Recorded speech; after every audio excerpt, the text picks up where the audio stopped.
પ્રેમ લગ્નના વિવાદ વચ્ચે પાટીદાર આગેવાનનું એક મોટું આવ્યું છે નિવેદન। ઝાલાવાડ લેઉવા પટેલ સમાજના કાર્યક્રમમાં કરી દીકરીઓને ટકોર।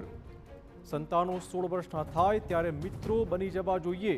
દીકરી જો સહન કરે તો પરિવારમાં ટકી જાય।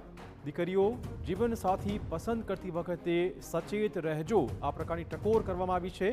એક ખોટું પગલું અને પિતાને મોઢું નીચે રાખીને ચાલવું પડે। પરિવારની આબરૂનું ધ્યાન રાખવું એ દીકરીની જવાબદારી હોવાની વાત અહીંયા મૂકવામાં આવી છે।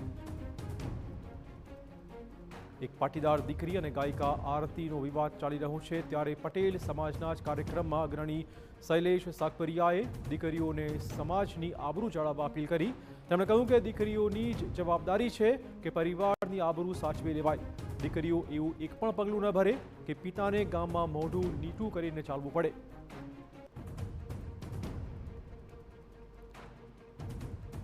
આપણા પિતા પાસે પૈસા ભલે ના હોય, આપણા પિતા પાસે મોટો બંગલો ભલે ના હોય, આપણા પિતા પાસે મોટી કાર ભલે ના હોય, પણ આપણા પિતાની આબરૂ ગામમાં ગજબની હોય, આપણું ખોરડું ખાનદાની ખોરડું કહેવાતું હોય, એક પગલું આપણે એવું ભરીએ ને, જિંદગી ભર આપણા પિતા નીચું મોઢું રાખીને ચાલતા થઈ જાય।